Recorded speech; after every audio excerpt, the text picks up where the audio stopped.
Untuk mempersingkat waktu, kita mulai kegiatan webinar hari ini dengan presentasi mengenai materi etik dan pasien safety oleh Dr. Karya Triko Biakto, Mars SPOT Konsultan Spine. Tak kenal maka tak sayang, maka izinkan saya menyampaikan CV singkat beliau. Dr. Karya Triko Biakto, Mars SPOT Konsultan Spine, merupakan staf pengajar di Departemen Ortopedi dan Traumatologi FK Unhas. Beliau lulus dari Fakultas Kedokteran Universitas Hasanuddin pada tahun 1994 dan menamatkan pendidikan spesialis ortopedi dan traumatologi dari FK Unhas pada tahun 2004 dan menyelesaikan Spine Fellowship di National Taiwan University Hospital Taipei tahun 2005. Gelar magister dan doktor dari FK Unhas diperoleh pada tahun 2014 dan 2020. Saat ini beliau adalah menjabat sebagai koordinator pendidikan mahasiswa FK Unhas. Tanpa panjang lebar, kepada Dr. Triko, waktu dan tempat kami persilakan, Dok. Ya, terima kasih. Assalamualaikum warahmatullahi wabarakatuh. Selamat pagi teman-teman sejawat sekalian, terutama kepada Dr. Ferdi yang dari Surabaya, guru kami.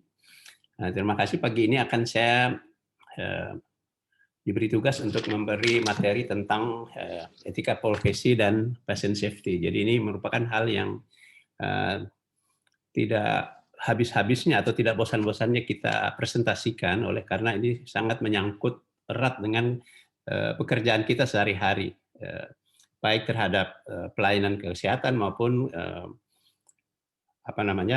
hubungan antara kita dengan teman-teman sejawat dalam hal pelayanan kesehatan. Ya, slide. Suara saya terdengar ya? Suara saya cukup terdengar? Siap, Dok. Izin untuk audio visual terbaca jelas, Dok. Ya, terima kasih, Dr. Asep.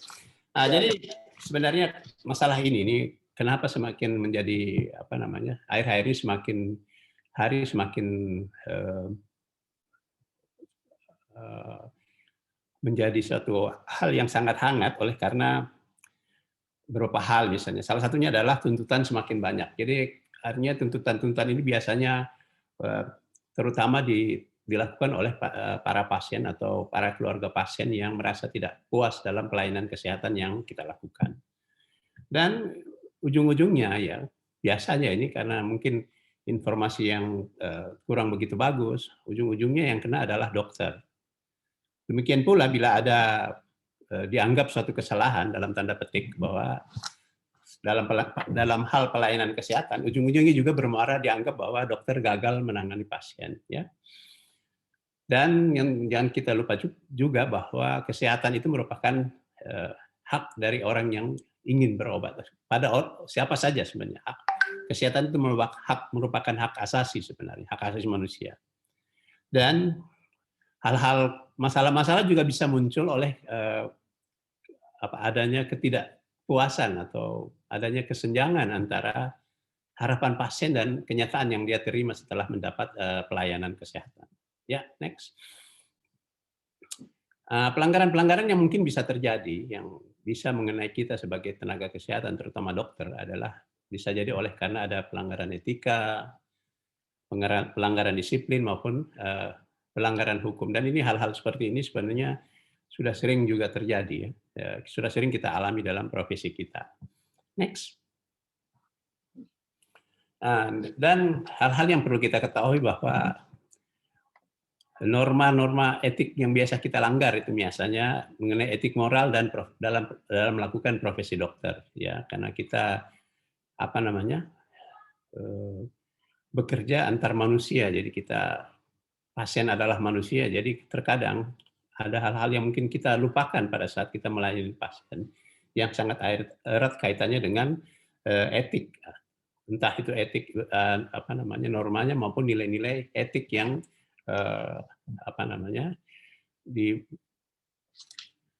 berlaku di kehidupan masyarakat kita sehari-hari. Jadi mungkin saja norma-norma atau nilai-nilai itu bisa berbeda di daerah-daerah kita, oleh karena wilayah kita ini yang sangat luas. Mungkin norma atau nilai itu kan berbeda ketika kita berada di Sumatera, ketika kita berada di Pulau Jawa, dan kita berada di Sulawesi, itu mungkin saja bisa. Nah, ini terkadang kadang-kadang kalau dokter kurang memahami norma yang berada di tengah-tengah masyarakat atau nilai-nilai yang berada di tengah masyarakat, hal-hal ini bisa berimbas kepada terjadinya pelanggaran norma-norma etik oleh dokter, terkadang seperti itu.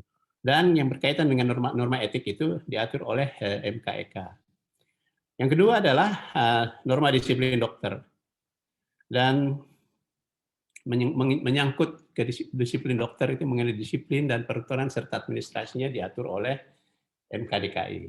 Kemudian norma hukum. Jadi dokter pun tidak terlepas dari masyarakat Indonesia pada umumnya ya, yang bisa saja berhadapan dengan masalah hukum, terutama dalam hal pelanggaran terhadap undang-undang ya, atau entah itu undang-undang yang sifatnya perdata maupun undang-undang yang sifatnya pidana. Jadi sebagai warga negara Indonesia, sebagai seorang yang berprofesi dokter pun bisa saja terkena aturan-aturan hukum apabila kita melanggar aturan-aturan hukum tersebut.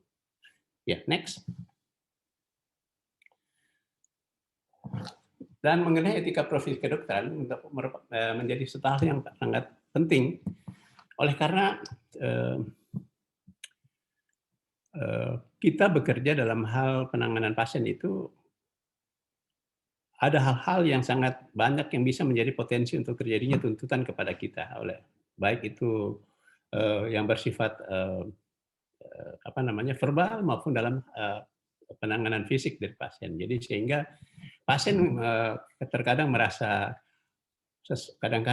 bahwa dia tidak mendapat pelayanan yang baik, entah itu dia merasa karena pelayanan bukan hanya karena pelayanan kesehatannya, mungkin saja pasien merasa tidak nyaman dengan kata-kata atau verbal daripada dokter. Itu saja terkadang itu juga bisa membuat pasien merasa tidak nyaman dan bisa menuntut kepada kita. Apalagi sekarang kita sudah banyak pasien-pasien sudah bisa mendapat informasi yang jelas dari media massa maupun media-media yang berkaitan dengan ilmu kedokteran, itu sehingga kita dituntut untuk memberi keterangan yang sebaik-baiknya dan berupaya untuk tidak melanggar hak-hak asasi manusia. Di samping itu juga makin berkembangnya fasilitas pelayanan medis. Di mana-mana di Indonesia ini sudah sangat banyak pelayanan rumah-rumah sakit, mulai dari pelayanan tingkat paling rendah hingga pelayanan pada rumah sakit kelas A yang paling tinggi saat ini. Sehingga kita menjalani hal-hal yang bersifat keetikaan dalam profesi itu menjadi suatu tantangan yang lebih besar. Di satu pihak lagi makin meningkatnya kemampuan dokter dalam melakukan pelayanan medis. Ya, jadi sekarang dengan kemajuan teknologi, entah itu teknologi informasi maupun teknologi kedokteran, maka membuka peluang kepada dokter-dokter untuk meningkatkan pelayanan medis. Nah, dengan hal begini, ya, kita pun berupaya juga untuk memperbaiki kualitas pelayanan yang kira-kira tidak sampai melanggar etika pelayanan kepada pasien. Dan isu-isu yang terbaru juga banyak hal yang isu-isu etik dan moral, dan saat ini bisa mengancam keberadaan profesi dokter saat ini, ya. Ya, seperti saya sudah sebutkan tadi, dengan adanya era kebebasan informasi, maka pasien bisa saja men-source atau mencari informasi penting, bahkan bisa juga melakukan second opinion kepada teman sejawat dalam kaitannya dengan pelayanan kesehatan. Ya, next. Nah, jadi kenapa dikatakan bahwa profesi kita adalah profesi dokter, ya, profesi luhur? Jadi sebenarnya transaksi antara kita dengan pasien itu merupakan transaksi terapeutik, tidak seperti kita bekerja sebagai teknisi mesin misalnya, itu tidak kita bisa menjanjikan sesuatu kepada pasien kalau misalnya kita kepada pelanggan, kalau kita sebagai teknisi mesin. Sementara kalau keterikatan pelayanan kita kepada pasien, kita tidak bisa menjanjikan sesuatu yang sangat karena itu berkaitan dengan yang disebut dengan transaksi terapeutik. Artinya keberhasilan itu kita tidak akan pernah bisa mengatakan presentasi, apalagi terkadang pasien-pasien datang kepada kita, dokter, bagaimana ini dok? Kalau dokter diobati kira-kira berapa persen kesembuhannya? Itu terkadang pertanyaan-pertanyaan itu terlontar dari pasien diarahkan kepada kita, dan ya kita harus bisa menjawab bahwa kita ini apa namanya, ibaratnya transaksi yang kita lakukan ini adalah transaksi terapeutik, bukan merupakan transaksi perbaikan seperti kalau kita ke bengkel yang bisa dijamin dan bahkan bisa diberi suatu apa namanya garansi kepada pasien. Ya, next. Kemudian prinsip etika. Jadi sebenarnya ada hal-hal yang sifatnya berkaitan dengan etika, yaitu baik dari pasien maupun dari dokter sendiri ya. Dari pasien misalnya kita harus mengutamakan kepentingan pasien. Jadi segala-galanya apa yang akan kita lakukan itu mengutamakan kepentingan pasien dan do no harm to the patient. Jadi diupayakan untuk tidak mencederai, baik mencederai pasien melalui dalam pengertian melalui mencederai melalui tindakan kita maupun melalui verbal kita. Terkadang pasien itu malah mengkomplain dengan apa yang kita katakan sehingga dia merasa tidak puas demikian atau merasa apa namanya tersakiti oleh karena perkataan kita walaupun kita belum memberi tindakan sekalipun. Sehingga kita perlu menjaga hal-hal ini. Dokter and patient relationship seperti ini yang perlu kita jaga. Di satu pihak dokter pun juga mempunyai otonomi ya. Jadi terkadang ini hal-hal yang biasa kita temukan juga terkadang otonomi dokter ini terkekang oleh kebijakan dari rumah sakit terkadang ya. Oleh karena sebenarnya kita mempunyai otonomi sendiri dalam pengobatan sementara terkadang rumah sakit menyiapkan hal yang seperti tidak direkomendasikan ibaratnya dalam tanda petik kepada dokter sehingga dokter harus terikat kepada suatu prinsip pengobatan padahal sebenarnya dokter mempunyai otonomi dalam hal penanganan pasien ya. Di satu pihak dalam hal ini apa namanya justice selama ini wilayah kita cukup luas dengan distribusi sumber daya yang terbatas sementara dokter tenaga kesehatan itu pada umumnya lebih senang berada di kota-kota yang besar dengan jumlah penduduk yang banyak sehingga terkadang ada hal-hal yang membuat pelayanan kesehatan itu menjadi tidak adil.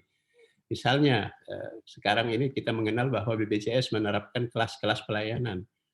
Nah, apakah kelas pelayanan di rumah sakit yang misalnya dalam kelas 3 di rumah sakit di daerah Papua apakah sama pelayanannya dengan kelas 3 di rumah sakit yang berada di Makassar? Mungkin saja itu akan sangat berbeda oleh karena distribusi sumber daya yang terbatas ke semua wilayah Indonesia yang begitu luas.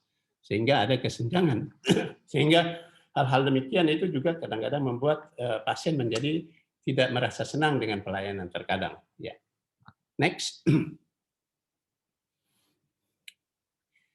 Ya, ini mungkin kita. Jadi pelayanan dokter ke pasien itu mengandung beberapa kriteria. Artinya dia harus melalui kriteria unsur ketiadaan pelayanan medik. Jadi kita harus berupaya semaksimal mungkin sehingga kelalaian itu bisa kita hindari. Yang pertama ya dia harus bertindak dengan teliti, meticulously to the patient ya, cermat dan hati-hati pemeriksa pasien. Mulai dari anamnesis hingga kita bisa menegakkan diagnosis pasien ini, hingga pemeriksaan tambahan hingga kita bisa melakukan diagnosis. Kita harus melakukan dengan prinsip kehati-hatian dan kecermatan yang tinggi ya. Terus kemudian ya dalam hal ini kita juga melakukan pelayanan itu juga sesuai dengan ilmu medik yang kita miliki. Kalau kita tidak mengetahui suatu hal, maka kita sebaiknya berterus terang kepada pasien bahwa ada hal-hal tertentu yang kita tidak ketahui. Itu pun harus kita sampaikan. Kemudian yang saya sudah katakan juga sebelumnya bahwa kemampuan rata-rata dibanding kategori keahlian medik yang sama. Terkadang keahlian medik yang sama, kemampuan kemampuan itu mungkin berbeda, tapi diharapkan bahwa kemampuan rata-rata dalam menegakkan suatu diagnosis itu sebaiknya harus sama sehingga pasien tidak melakukan second opinion yang akan berakibat terjadinya friksi di antara kita, antara teman sesama teman sejawat. Dan situasi dan kondisinya juga dalam kondisi yang sama. Ya, next. Sebagai contoh misalnya misalnya dalam hal pelayanan, terutama kita yang bekerja di bidang pembedahan, bahwa pada umumnya kita melakukan suatu tindakan yang melukai pasien. Nah, ini dalam hal pasal 360 KUHP dikatakan bahwa penganiayaan itu terjadi karena pihak A melukai pihak B.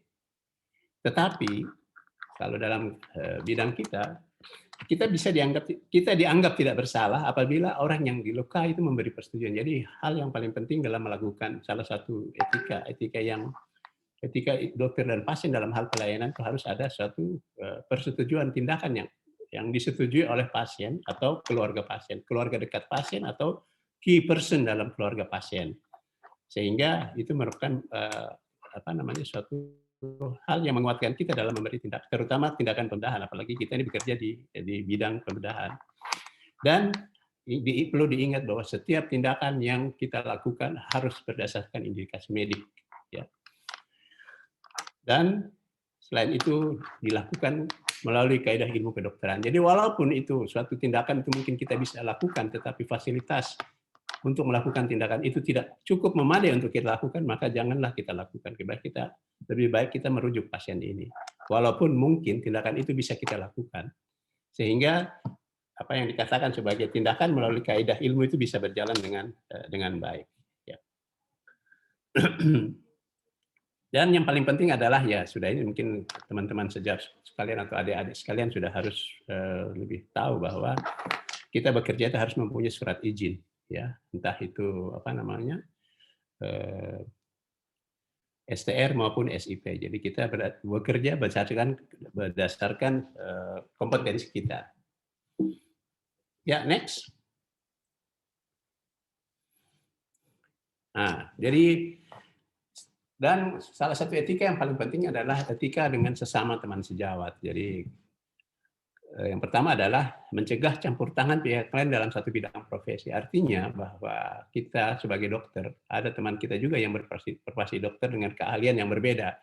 Sebaiknya kalau ada hal-hal yang mungkin bisa menimbulkan suatu kontradiksi atau suatu perbedaan pendapat, sebaiknya kita diskusikan. Jangan memberi kesimpulan yang sifatnya kontradiksi kepada pasien, karena ini juga akan melukai teman sejawat kita. Itu hal-hal yang paling penting, sehingga setiap ada kegiatan-kegiatan yang kira-kira tidak berkenan di hati, atau mungkin dari ilmu kita tidak bersesuaian dengan ilmu yang dikuasai teman lain, sebaiknya kita bicarakan dengan teman kita. Jangan membuat suatu kontradiksi di depan pasien.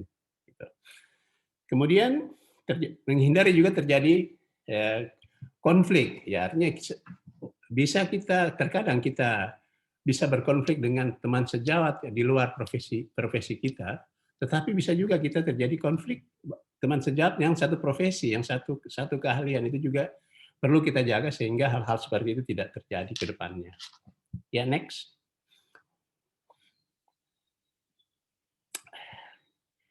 Nah, perlu diingat juga bahwa begitu kita memilih profesi sebagai seorang dokter, maka itu adalah suatu profesi yang sangat mulia.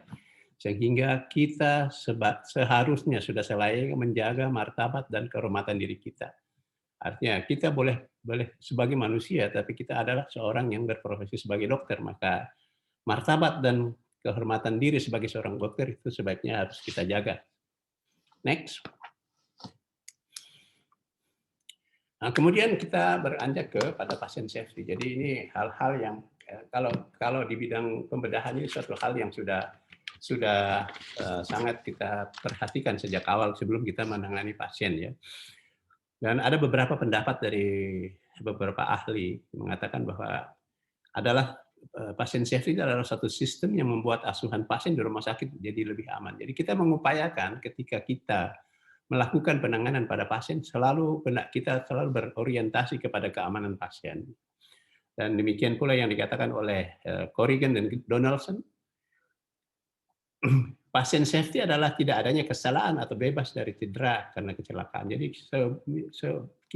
kecelakaan itu bisa saja, kalau dalam bidang pembedahan, kecelakaan bisa saja terjadi sebelum operasi, selama operasi maupun pasca operasi. Ya, pra operasi dalam saat operasi dan pada saat setelah selesai pembedahan. Itu yang kita harus perhatikan dengan sebaik-baiknya sehingga apapun yang akan kita lakukan memberi satu rasa nyaman dan keamanan kepada pasien. Ya, next. Dan yang paling penting adalah bahwa kita tidak hanya sekedar mengatakan itu selalu proses yang aman, tapi kita berharap juga rumah sakit memberi suatu fasilitas yang menunjang atau mendukung kita dalam hal pelayanan pasien. Seperti kalau di rumah sakit kita ini sepertinya, saya ambil salah satu contohnya, saya melihat bahwa Rumah Sakit Wahidin ini sepertinya belum memberi suatu fasilitas kepada orang-orang misalnya orang tua, atau memberikan fasilitas pada pejalan-pejalan kaki yang tidak bisa berjalan di lantai yang licin misalnya. Nah, itu harus disiapkan fasilitas-fasilitas seperti itu sebagai bar untuk memegang pada pasien-pasien orang tua misalnya. Demi keamanan dia ketika dia datang ke rumah sakit. Hal-hal seperti itu mungkin hal-hal kecil yang terkadang kita sering lupakan ya. Kemudian kita selalu berpikir bahwa menangani pasien itu jangan sampai kita yang diistilahkan dengan under treatment ataupun over treatment. Kita selayaknya membuat pelayanan itu yang sesuai dengan kondisi. Jangan melakukan pelayanan yang sifatnya under treatment atau under management. Demikian pula dengan over treatment. Kita melakukan tindakan yang terlalu berlebihan kepada pasien, padahal sebenarnya tidak sampai ke situ. Seharusnya pasien dilayani. Jadi kita melakukan tindakan sesuai dengan kondisi pasien saat itu. Ya. Dan bagaimana kita supaya bisa melakukan hal seperti itu? Kita harus memperhatikan hal-hal yang kira-kira bisa memberi risiko pada pasien. Dan setiap misalnya ada kejadian atau insiden yang tidak diinginkan atau tidak diharapkan, itu bisa kita membuat laporannya sehingga hal-hal seperti ini bisa kita evaluasi dan kita kita perbaiki, ditindaklanjuti. Dan gimana kita menindaklanjuti sehingga risiko-risiko yang membuat ketidakamanan kepada pasien ini bisa kita lebih kurangi atau bahkan kita hilangkan sama sekali. Ya, next. Next boleh. Dan apa sih sebenarnya tujuan pasien safety ini?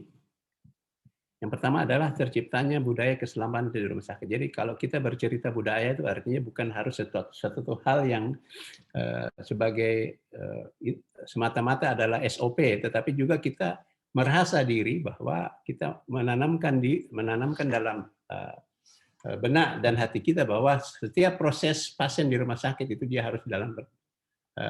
harus bisa berjalan dengan aman, sehingga hal-hal walaupun itu tidak tercantum dalam SOP, kita pun harus bisa melaksanakan sehingga itu pasien dalam keadaan aman. Mentalitinya yang perlu kita tingkatkan. Di satu pihak kita juga meningkatkan akuntabilitas rumah sakit terhadap pasien dan masyarakat. Dan mengupayakan bagaimana kita menurunkan kejadian tidak diinginkan atau tidak di rumah sakit. Ya. Dan bagaimana kita melakukan program-program untuk pencegahan terjadinya KTD tadi. Ya, next.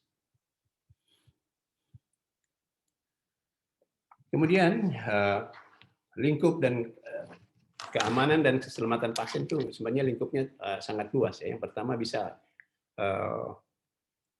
yang paling sering juga mungkin kita sering hadapi adalah keselamatan pasien terhadap infeksi. Ya, bagaimana kita bisa mendesain lingkungan perawatan dan memenuhi persyaratan aman, perawatan berkualitas tinggi, dan mempertimbangkan hal-hal yang bisa mencederai pasien. Misalnya salah satu adalah kita membuatkan tempat tidur yang aman kepada pasien, sehingga ketika pasien tidur tidak ada risiko untuk dia jatuh pada saat dia tidur. Salah satu contoh. Next. Dan itu menurut the Commission on Patient Safety and Quality Assurance of Ireland itu tahun 2008 mengatakan bahwa bagaimana kita mengupayakan pasien safety itu kepada pasien. Yang pertama adalah memaksimalkan kenyamanan dan martabat pasien. Jadi pasien itu bukan hanya aman dari cedera, tapi juga aman dari segala macam perkataan dan sebagainya ya. Karena pasien berinteraksi, kita mengupayakan pasien juga tidak jadi secara fisik dia boleh dirawat, tetapi secara psikis pun kita harus menjaga pasien, menjaga perasaan pasien ya. Kemudian kita memudahkan pelaksanaan perawatan, kemudian membuat ketentuan sesuai dengan ketentuan yang harus lebih ketat kepada keluarga supaya tidak terlalu banyak yang menjaga, ada ketentuan maksimal yang harus bisa orang yang bisa berkunjung dan sebagainya. Dan adalah meminimalkan risiko infeksi. Banyak sumber-sumber infeksi yang bisa terjadi di rumah sakit. Yang paling sering adalah risiko infeksi pasien-pasien yang pasca operasi, apalagi setelah kita lakukan pembedahan. Ada bisa risiko-risiko infeksi yang terjadi karena proses pemasangan infus misalnya itu, dan terjadinya nosokomial infeksi di rumah sakit. Itu kita upayakan supaya hal itu bisa kita minimalisir, dan setiap saat kalau bisa kita dilakukan pemetaan kuman supaya pada saat kita akan melakukan treatment atau pemberian antibiotik itu sesuai dengan apa yang telah kita petakan sebelumnya.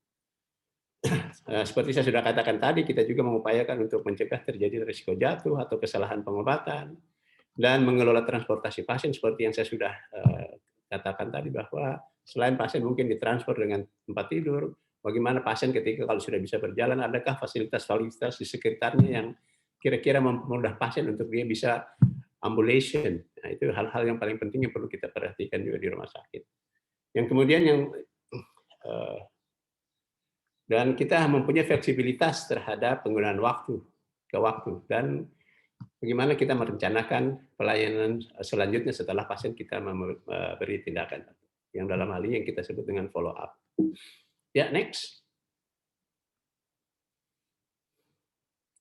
Dan ini beberapa teori, beberapa tulisan atau beberapa pendapat dari beberapa penulis buku dan dari Kementerian Kesehatan yang diterbitkan untuk memberi kesadaran kepada kita bagaimana sih langkah-langkah pasien safety itu di rumah sakit. Ya, next. Nah, yang pertama adalah menyangkut obat.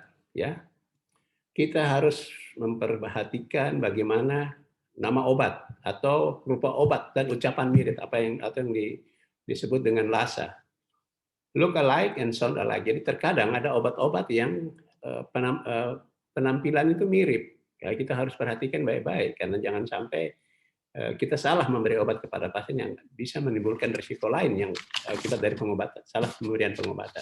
Demikian juga ada obat-obatan yang sound alike, mirip penyebutannya. Misalnya salah satu contoh misalnya obat pitocin. Pitocin itu adalah oksitosin. Sementara ada obat lain yang namanya pitresin yang sound alike. Suara bunyi nama obatnya itu hampir mirip, tetapi ternyata yang satu adalah oksitosin, yang satu adalah vasopressin misalnya. Jadi kita harus memberi perhatian yang khusus. Kemudian identifikasi pasiennya. Kalau di rumah sakit mungkin kita sering lihat pasien dengan gelang. Kemudian komunikasi antara orang yang mengantar dan pada saat serah terima pasien di tempat, misalnya kalau serah terima di kamar operasi. Kemudian kan penanda atau namanya site marking, yang pastikan site marking itu harus benar. Jangan-jangan kita yang mau operasi, salah satu contoh yang pernah kejadian ini terjadi di mana pasien dengan fraktur patella sebelah kiri, sementara yang dioperasi sebelah kanan. Itu artinya ada satu kesalahan yang sangat fatal. Pada saat itu mungkin tidak dilakukan site marking yang benar. Jadi kita harus betul-betul check and recheck tentang site marking ini. Ya. Kemudian bagaimana dengan pengaturan cairan, bagaimana akurasi pemberian obat, hindari salah kateter, hindari salah sambung selang, gunakan alat-alat suntik yang sekali pakai, ya, tingkatkan kebersihan tangan. Ini hal-hal yang berkaitan dengan, tetapi kalau kita di dalam dunia pembedahan, hal ini sudah sering kita jalani dengan sebaik-baiknya. Mulai dari pre-op planning apa-apa saja yang kita harus lakukan kepada pasien, supaya pasien itu aman pada saat menjalani pembedahan. Misalnya dengan pemeriksaan darah, kita optimalisasi pasiennya, kita siapkan implannya, kita siapkan darahnya dan sebagainya, dan apakah konsultasi yang ingin kita lakukan kepada dokter yang akan membius nantinya. Itu kita sudah siapkan sebelum pasien dilakukan pembedahan. Kemudian pada saat pembedahan, hal apa juga yang bisa kita lakukan. Apakah alat-alat kita cukup memadai untuk melakukan pembedahan atau tidak? Apakah alat koagulasi, salah satu contoh misalnya alat koagulasi kita atau alat suction kita cukup berjalan dengan baik pada saat pembedahan. Hal-hal seperti ini, Pak, apabila kita tidak perhatikan dengan seksama, bisa menimbulkan potensial terjadinya kejadian yang tidak diinginkan kepada pasien. Demikian pula pada saat selesai pembedahan atau post-op manajemennya, itu kita harus memperhatikan juga bagaimana supaya pasien tidak nyeri, bagaimana posisi pasien pada saat habis pembedahan dan sebagainya. Itu yang hal-hal yang perlu kita perhatikan lebih cermat. Ya, next. Dan ini adalah 7 langkah keselamatan pasien sebagai panduan dari Departemen Kesehatan tahun 2006. Mungkin sudah ada yang diperbaharui. Nah, ini saya katakan tadi bahwa selalu ada kesadaran dari setiap person yang melayani pasien. Jadi bukan hanya kita semata-mata melihat apa SOP, tapi kesadaran itu harus kita bangun dari setiap person yang melakukan pelayanan kesehatan, baik dokter, baik perawat maupun tenaga-tenaga kesehatan yang lain. Dan kita selalu memberi support kepada staf di rumah sakit. Dan kita harus memberi komitmen bahwa pasien yang masuk ke rumah sakit kita harus harus bisa terhindar dari kecelakaan, ya. Dan harus terintegrasi. Pekerjaan kita tidak bisa kita lakukan sendiri-sendiri. Kita butuh orang lain juga. Jadi kita selayaknya melakukan sistem patient safety ini dengan secara terintegrasi. Dan apabila ada hal-hal yang terjadi hal-hal yang terjadi misalnya KTD yang sudah disebutkan tadi, harus kita mempunyai sistem pelaporan yang baik sehingga pada saat kita evaluasi kita sudah bisa memikirkan apa solusinya sehingga bisa terjadi pelayanan yang lebih baik ke depannya, terutama apabila ada kecenderungan untuk terjadinya cedera pada pasien selama dirawat. Ya, next. Dan selalu berkomunikasi dengan pasien, ya itu makanya ada kewajiban, bukan ya sebenarnya sudah menjadi tanggung jawab kita sebagai dokter bahwa kalau bisa kita selalu memfollow up atau memvisit setiap hari kepada pasien sehingga komunikasi itu bisa terjalin dengan baik. Yang mungkin awal-awalnya pasien tidak merasa kurang nyaman, tapi dengan seringnya kita mengunjungi pasien atau berkomunikasi dengan pasien yang baik, maka pasien mungkin akan semakin hari semakin merasa nyaman dengan pelayanan, ya merasa tidak ada yang merugikan kepada dirinya. Dan komunikasi itu kita kembangkan dengan sebaik-baiknya sehingga bisa menimbulkan empati, ya kita perlu menimbulkan empati kita kepada pasien sehingga pasien merasa sangat diperhatikan, ya. Dan kita perlu belajar terus hal-hal apa yang berkaitan dengan keselamatan pasien selama kita merawat pasien. Dan selalu, ya ini yang kalau nomor 6 ini adalah yang kita sebut dengan SOP. Jadi kita selalu memperhatikan SOP. Ya, next. Demikian mungkin yang saya sampaikan, Dr. Asep. Terima kasih. Assalamualaikum warahmatullahi wabarakatuh. Waalaikumsalam warahmatullahi wabarakatuh. Terima kasih untuk pemaparan materi Dr. Viko yang sangat luar biasa. Baiklah, selanjutnya